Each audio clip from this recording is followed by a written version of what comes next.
We've had a question come to us via Facebook. If you want to send us a question, Facebook is probably the best way to contact us with a question.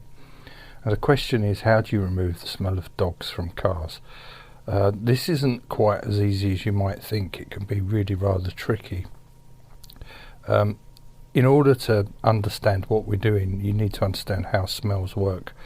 If you can smell something nasty, it's usually bacteria.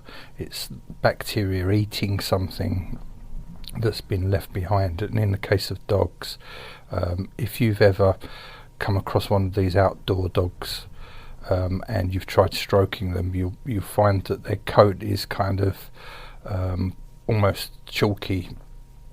They have like a wax on their hair. It's something like lanolin, like wool fat. It's almost like soapy, and the bacteria, because that's an organic substance, bacteria can eat that, so you're smelling the bacteria eating those oils or waxes. So it's all over the dog's coat, and as your dog's rolling around on the back seat or in the boot of the car, it's rubbing that oily, waxy substance all over the place.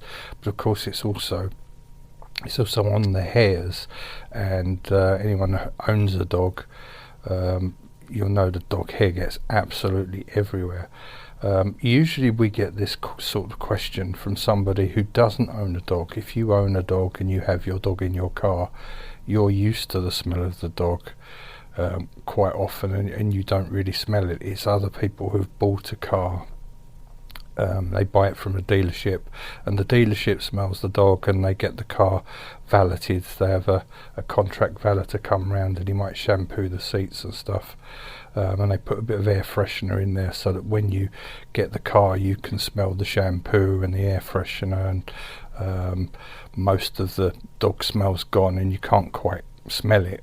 And then you get the car gets a bit damp, so you get a bit of moisture in there because you've got in it after it's rained, and you've got wet clothes on. That moisture's introducing itself to the car, and then you get a warm day, so you've got the moisture and the warmth, and the bacteria starts to breed, and it's breeding on whatever it can find inside the car to eat, which in this case will be this lanolin type substance.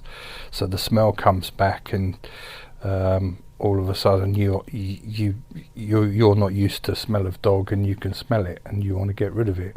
So you might have the car valeted again, and basically they're just going over old ground, and they're not getting to these oils. So in order to get rid of the smell of the dog, you're going to have to get rid of every trace of that dog from within the car.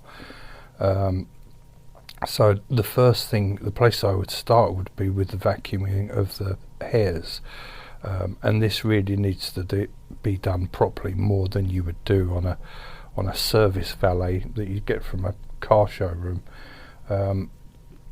The dog hairs, if you've had the dog in the boot of the car, it will get all down the back of the seats, it'll get underneath the carpet, it'll work its way down into the boot well where the spare wheel is.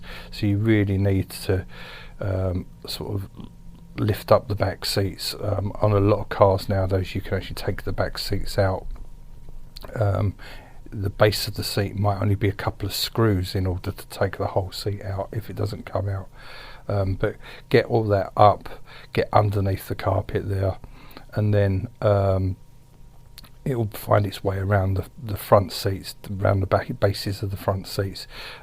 It's very difficult to get to these. You can actually take the car seats out. Would probably be the best way to do this. It will get down where the handbrake is and the gear knob. It gets down in all the gaps. The hair will just be everywhere, and so what you really need to do is work from the back, is probably the best way of doing it, to the front, and just keep vacuuming it. It might take you spend a good hour vacuuming the car, and you probably still haven't got rid of it all, and you might want to do it again like the next week and see if you can find any more, and just keep vacuuming it. The problem you're probably going to find is the dog hair is actually found its way woven into the fabrics of the car, or the carpet and the back seat. You can get a dog hair brush which is made of rubber. That would help with sort of like the boot carpet. One of the best ways to do it is to get a rubber glove, one of these neoprene gloves that everyone's wearing now because of COVID, or even just like the rubber washing up gloves. If you put the glove on and you start stroking, the rubber will pull the hairs out. But as I say, it might take 2 or 3 attempts vacuuming the car to get the vast majority of the hair out of the car. But in order to get rid of the smell, you need to get rid of all the dog hair. Then also this lanolin will be rubbed all over all the hard surfaces, and it's probably those that you're actually smelling mostly.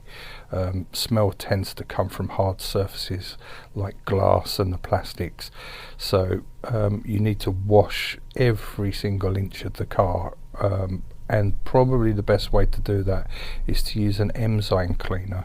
You can get these on Amazon and YouTube. They're quite expensive, but if you really want to get rid of the car, it's a price worth paying. I think one we buy is about £28 a litre, but it does dilute down. You're not using it neat, and it has many uses, but the enzymes will actually get in there and eat everything organic, so there's nothing left for the bacteria to feed in. So you want to get in there, put that in a bucket of soapy water, and get a good cloth, something like a microfiber cloth, and you want the water as hot as you can get, because enzymes work when it's nice and warm. And start washing down every hard surface. As I said, the dog hairs and everything get back underneath the carpet, so we're talking about getting the boot floor up and cleaning all under there, up all over the windows, the door pillars, and just work from the back of the car to the front and try and get every single surface, like leave absolutely nothing. It all has to be washed down so that those enzymes can get to work and kill everything. And from there, that's essentially it. In order to get rid of the smell, a dealership, if you've got a car with a smell in, you take it back to the dealership. They might have one of these bombs, they call them, which is essentially just an aerosol that you set off like a grenade, and you throw it in the car and it lets off a load of air freshener. That's a lot of people's answer to smells, is to throw a bomb in that lets off a lot of air freshener. But the truth is that just covers up smells. There's still stuff in there for bacteria to eat, so you'll still have bacteria. In order to get rid of a smell, whether it be cigarette ash, or you've had some rotting food in the car, whatever it is, rotten milk, in order to get rid of that smell, you need to get the substance that's causing the smell out, every single last trace of it. Unfortunately, that is the only way. So getting rid of a dog smell can be rather tricky. It can take quite a lot of work, and it can be quite expensive, but it's not unachievable. It just takes a bit of elbow grease and some enzyme cleaner if you can get it.